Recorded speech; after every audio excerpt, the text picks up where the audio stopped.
포스코 포항제철소에 근무하는 한 20대 여성 직원이 동료 직원들에게 지속적으로 성희롱과 성추행을 당했다면서 가해자들을 경찰에 고소했습니다. 견디다 못해 이미 지난해 회사에 신고를 했지만 오히려 따돌림을 당하는 등 2차 피해에 시달렸다고 하는데요. 박성아 기자가 취재했습니다. 포스코 포항제철소에 다니는 20대 여성 직원은 지난달 29일 밤 같은 건물에 사는 회사 남자 직원의 전화를 받았습니다. 같은 부서의 선임 직원이었습니다. 주차된 차를 빼달라는 얘긴 줄 알고 내려갔지만 선임은 술에 취해 있었습니다. 여성은 이 남성이 힘으로 자신의 집으로 밀고 들어와 뇌진탕에 걸릴 정도로 때린 데 이어 성폭력까지 행사했다고 주장했습니다.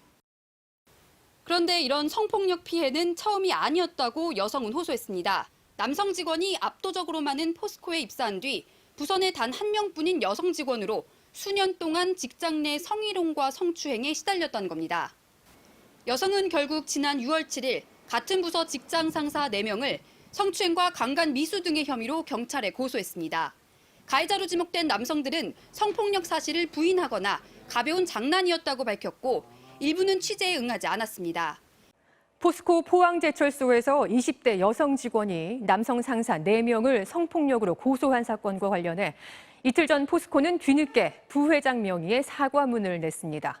그런데 저희 MBC 취재 결과 사과문이 발표될 시각 포스코 고위 관계자들은 막무가내로 피해자 집에 찾아가 2차 가해를 한 것으로 확인됐습니다. 앞에서는 사과를 하면서 뒤에서는 피해자에게 원하는 게 뭐냐 물은 겁니다. 박성아 기자의 단독 보도입니다. 포스코 김학동 부회장은 이틀 전 저녁 7시 언론에 성폭력 사건 관련 사과문을 발표했습니다.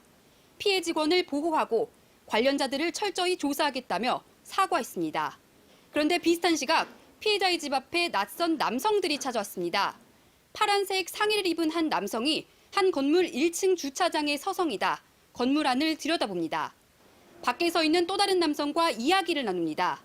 건물 밖의 남성들은 포항제철소 고위직인 부소장과 그룹장이었습니다. 피해 여성이 만나기를 거부하는데도 막무가내로 집으로 찾아온 겁니다. 집 앞에 와 있다. 잠시 시간 좀 내달라며 문자 메시지를 보내다. 응하지 않자 전화를 걸어 만날 것을 요구합니다. 그런데 이들이 찾아온 이유는 성폭력을 당한 부하 직원에 대한 위로보단 원하는 걸 말하라는 거였습니다. 심지어 피해 여성의 가족에게까지 연락을 하자 피해 여성이 회유를 하지 말아달라고 부탁까지 합니다. 직장 내 성폭력 발생 시 협박이나 회유 등 2차 피해를 유발할 수 있는 행동은 해서는 안 됩니다. 포스코 측은 포스코 임원들이 일방적으로 피해 여직원의 집에 찾아간 이유에 대해 개인적으로 사과하기 위해서라고 해명했습니다. MBC 뉴스 박성아입니다.